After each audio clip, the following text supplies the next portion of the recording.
Yeah, it was a far walk.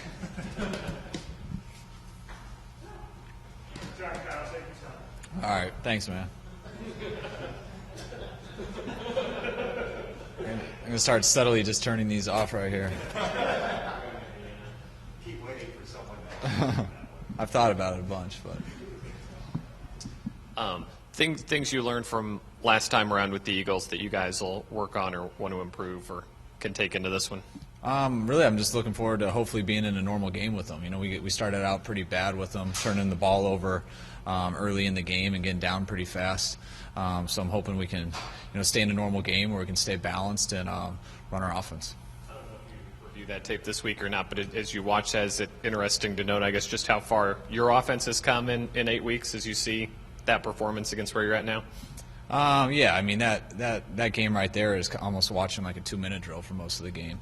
So it's a little bit deceiving. We haven't seen our offense like that, and we didn't see it really much at all like that the year prior. So it's definitely been different since then, a little different since the Green Bay game also. So hopefully we can keep it a normal game. Kyle, defensively, not much was expected of them this year. I mean, preseason, a lot of people were pretty down on the Eagles. Why have they been better than expected? What are you seeing on tape? Well, they got good players and they got a good scheme. I think anytime you have a new staff, teams don't do as good in the preseason. You're mixing in a lot of players in there. You're trying to do out a lot of stuff. So I think they had bad numbers in the preseason, so people thought it would carry over into the season. And I know their numbers aren't great, but as I said a few weeks in the past, that the numbers definitely don't tell the truth, because this is a very good defense. And they've given up some yards, but they've held a lot of people to low points. I don't think anyone scored over 20 points on them in, I don't know what it is, like 5 weeks, and they're tough to score on. Some people move the ball on them, but they're tough in the red zone. They don't give up big plays. They're very active. They run, they hit, and they present a lot of issues with the fronts and the coverages that they mix up. Anything specifically in the red zone differently?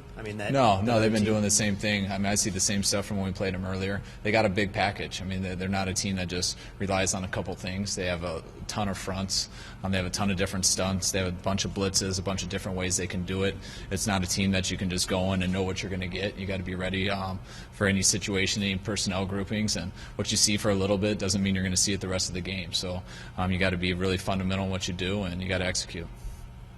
With Alfred Morris, he's, I think, 4th in the league in rushing yards. He doesn't have that notoriety that some of the big-name running backs have, but he's got that production. Is that something about his personality or the team he plays on, or any reasons you can see as to why that is? I really don't know. You guys probably could answer that better than me.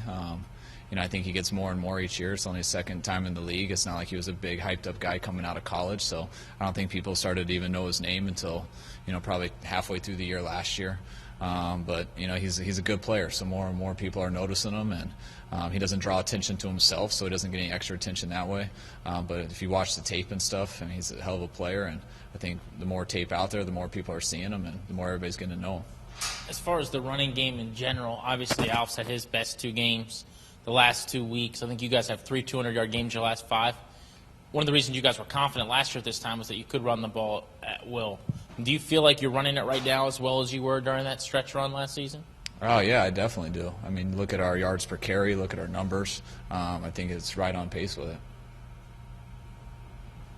Kyle, when you got in some of the position you have to pass the last few weeks, there's been some pressure put on Robert through the interior. Can you talk about just that aspect of it? Are you pleased with what you've seen, or actually what do you think is going on there? And what's that again? The interior teams, Minnesota, for example, last week heard you guys in the interior with the pass rush when you guys got a situation where you had to pass. I'm just curious what your thoughts are on that, if that's a problem, or do you feel like it's just because it's a tough situation to be in? No, I don't think necessarily. They didn't get us in too many situations where we had to pass. We had a couple of 3rd and longs, which you have to pass on 3rd and long, and 1 3rd and long, and we ended up taking a sack, but it was a long developing play, and it's tough to hold up on 3rd and long on a 7-step drop. There's one play in particular, a 3rd and 3, that we didn't have good protection on. The pocket collapsed fast, and we got a sack. But as far as that, we weren't in a throwing game. I think we ran it 16 times and threw it 16 times in the second half. So, I didn't see it as just a 2-minute deal. Overall, are you pleased with the interior protection when you're in the pass? Well, you always, I think as a coach, I'm never going to be pleased until, the quarterback doesn't get touched an entire game. And that's really probably never going to happen in my life. So I'm probably just going to be grouchy probably forever, but you know, you never want him to get hit, but it's part of the game. When you drop back, quarterbacks get hit. You know, just growing up trying to be a coach and hearing coaches talk, you know, you go through a progression, and it's usually you hit your fifth step, you take one hitch, and then you throw the ball, and then the next part of a drop back is you get hit. You usually get hit as you let that ball go, and that's what happens when you get into those passing situations, and that's why it's so important for us to try to keep people off balance. Are there things that Robert can do to help in that area? Yeah, there's things that everybody can do. There's things that I can do. There's things that O-line can do. There's things receivers can do. There's things Robert can do. There's never when someone has a sack, when someone has an interception, when you have a run for no yards, it's never just the running back. It's never just the O-line. Sometimes it's not a good call, and sometimes people don't get open. So, I mean, there's without a doubt no absolute to that answer, and I think it's pretty obvious. I mean, each time it's a different situation. You know, like I said, the 3rd and 3, the pocket collapse. Robert had no choice what to do with that. You know, there's other plays we could have got rid of earlier to avoid a sack, and then there's sometimes guys got to get open faster. When you look at look back to what your expectations were of Pierre when you first signed him as a free agent versus what you're getting from him now this season while healthy for the whole season, how do those two compare? Yeah, he's meeting our expectations. You know, we knew we needed a number one receiver. You know, we looked at those, and we thought we needed to do it through free agency. You know, it's tough to get a number one receiver when you don't have a first-round pick. You take shots on guys later, and you hope you can develop them and get them ready. But we knew we had to go out and get a guy, and there was a few choices that year. We thought Pierre was the best one. He was our number one choice, and he's definitely been our number one receiver. Thought he was last year when he was healthy. I thought he played at this level, just wasn't healthy as much. And he's been out there consistently now, so I think everyone else has been able to see it and notice it more because he's done it every week. Kyle, Josh Morgan had 10 targets in the first 2 games, and since I think he had a drop or 2 against Green Bay, he's only been targeted I want to say at most 2 times in a game. What's the reason for his reduced role? It's more that Hankerson's been stepping it up, so we've given Hank more reps. That's something we said back in training camp. Those guys have been competing since the starting of OTAs this year through camp. They're always neck and neck, right when one guy would take a step up. The next day would take a step back, and they're always right here, and that's how it was kind of at the beginning of the year. And we just felt on the practice field that Hank had been stepping it up, so we've been giving him a few more opportunities, especially on 3rd down and stuff, more passing situations, and that's how it's been. Still doesn't mean it's final, but we evaluate everything every day and week to week, and Hank has definitely earned more playing time as the time's gone. Kyle, there are there's 2 ends of the spectrum in terms of coaches. Some coaches believe you have to fit players into their system. Some coaches believe you craft a system around whatever players you've got. First off, where do you stand on that just fundamentally? And I guess how challenging or difficult was it last year to whatever your beliefs were to craft a system around Robert and his unique abilities? It was more different last year than earlier in my career because, I never had a quarterback like Robert. But, I think this is my 6 years as a coordinator, and I've had a different system every year. You call it the same system because it's the same verbiage. It's the same type of plays, but you call stuff that you think puts your players in the best situation to succeed. Every quarterback we've had, we've done a different offense with. We've leaned on certain plays that they're good at, depending on what the receivers are, and do we have time to hold up for those type of things. But you don't just put in a system and say this is what we're going to run. If you do, you're not going to be successful. You got to have a system that you're capable of doing everything, so you can find out what your guys are good at. You can find out what the defense is allowing you to do, and then you got to be able to attack guys different ways. How dangerous is it in this league to say this is what we're running, and no matter what the player's abilities are, this is the system and that's that? How difficult is that, I guess? It's pretty stupid. I personally don't think anybody really does that. Guys have systems they believe in, but usually a system is language.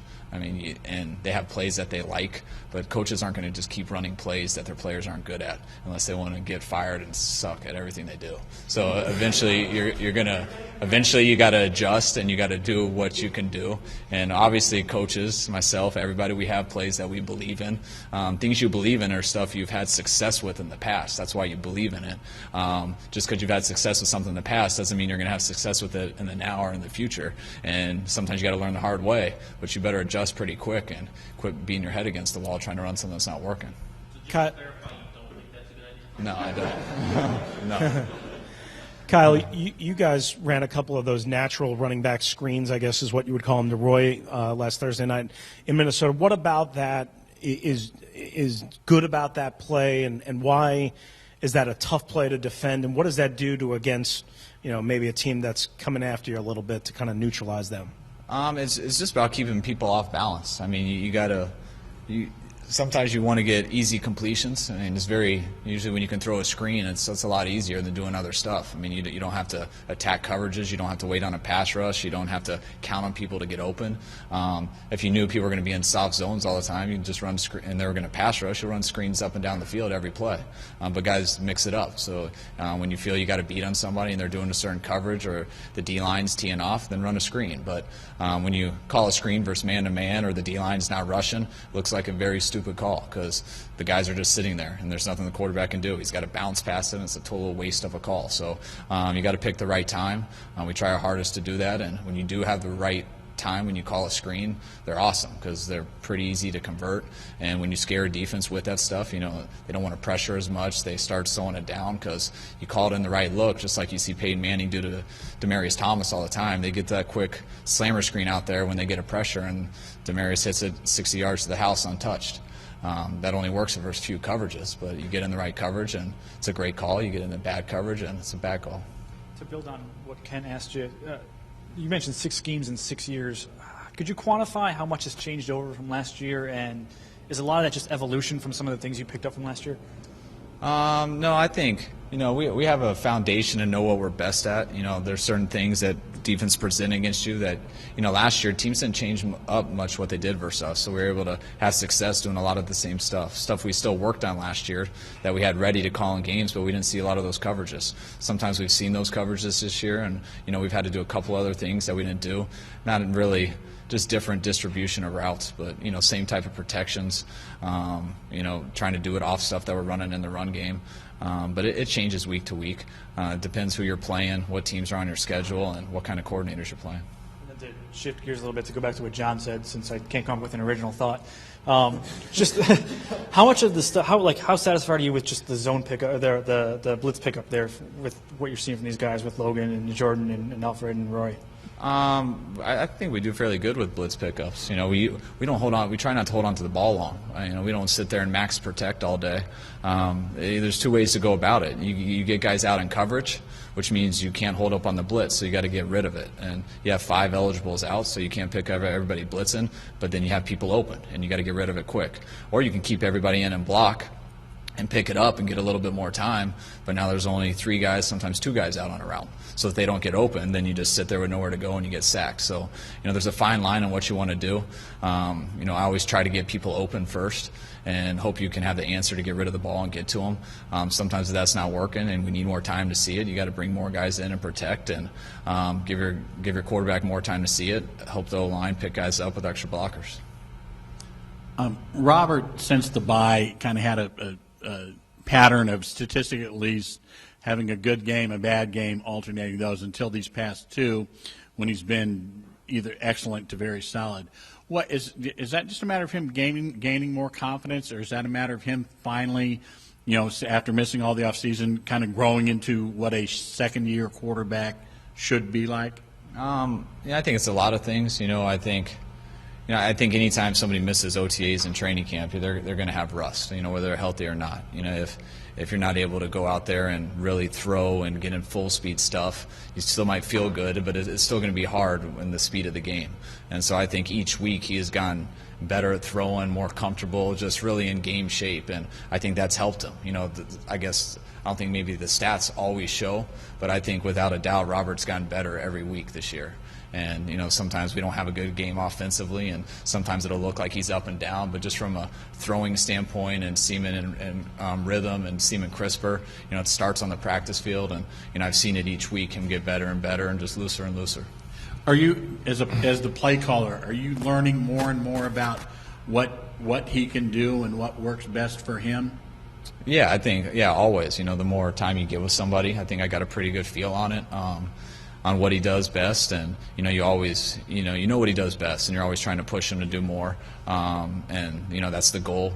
Working with him, that's always the goal.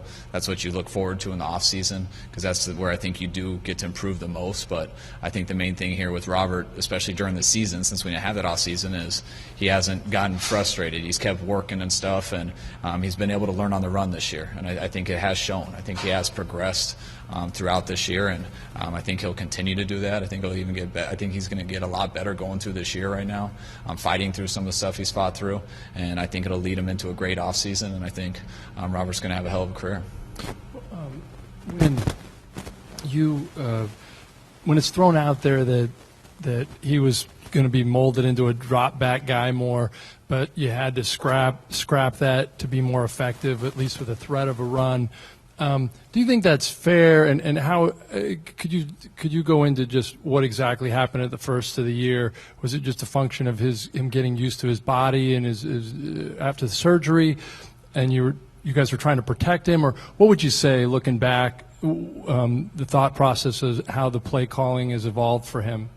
I think it's a process of being down 31-6 at halftime or whatever it was, getting blown out by halfway through the second quarter in 2 games. You're not going to sit there and just run the ball and basically give up to losing the game. You're trying to get back into a game when you're getting blown out in the first half, and you're trying to throw the ball. We did have zone read plays in that game. Only called a couple of them because they were earlier in the first half, and we didn't end up getting first downs. We punted, we turned it over. The game was out of hand. So that's why you didn't see stuff in those first 2 weeks, but by no means was it, hey, we are changing. We're going to make this a drop back situation and just do 2-minute drill all the time. I think that was the situation that the games presented. Who did we play our third game? Detroit was a closer game. We stayed in it the whole game, and everyone saw Robert run that game. They saw us get more of our offense, more of what you saw last year, and I think that wasn't a coincidence. Do you think down the road that he needs to evolve into a drop back passer more, or do you believe that the running and the dual threat is just going to always be part of his game and you need to capitalize on it? Well, Robert's a great player. He's a great college player, and he's a great NFL player. I want Robert to be Robert, and I don't want him to be Peyton Manning. I want him to be Robert. And what's good about Robert is he's capable of having qualities like Peyton Manning. He can be a great passer. He already is a good thrower. He is, at times, really good in the pass game. But he hasn't had those reps since he was 6 years old, like somebody like Peyton has. Robert's always been able to run. He's always been able to get away from trouble. And when you can do that your entire life and make plays, you don't have to sit in there as much and throw. But Robert's more than capable of being it. He's more than capable of being a great thrower. And the more he works at that, he can be as well-rounded and have more weapons than anybody does. I don't think someone like Peyton or Tom Brady and stuff can say, hey, if I just keep working on my zone read, maybe I can have a little bit of Robert's game too. They have no choice. They have to be what they are. Robert has a choice, and he can win a game with his legs. He can win it with his arms. And the more he plays, the more situations he gets put in, the more he'll be capable of being great in all areas. And that's why I think the ceiling on him is so big. Kyle, when you guys were looking at Pierre, did you realize he was as physical as a receiver as he is here, or is that something that's just been part of his game as he's evolved? No, he's always shown it. Seeing it in person more on a consistent basis. I mean, he's definitely, I guess it's a little bit more, but we knew we were getting a physical guy who didn't mind to get after it, did not fear contact, and but he's been one of my most fun guys to coach for that reason. Just over the years from when he first came into the league and to now as just a receiver? I'm just understanding a lot of different things that we've asked him to do. At Indy, they don't do many formations. He was pretty much on the right side of the formation, outside the numbers, about 95% of the time. That was Marvin's spot for a while, then it was Pierre's spot for a while. To bring him here and to move him inside, to motion him, to change his splits, to not always be running straight stem routes but widen routes and stuff from stack releases. It's been a lot for him because it's something that he never did in Indy. So he's really grown, and he's always tried to do it, but I feel like he's, you never can be great at it. You really understand why you're doing it. And after him getting these reps over this last year and a half, he's gotten a lot better at it, understanding it, and really opening his game up and not making him as one-dimensional on certain routes. what does it take to become comfortable? Is that just reps, time spent in the film room? Or yeah, I mean, you got to be good, which he is, and it's got to be important to you. Pierre really works at it. Pierre really listens to coaching, tries to understand what we're saying, then he tries to figure it out for himself. He has. He watches tape. He works at it on the field.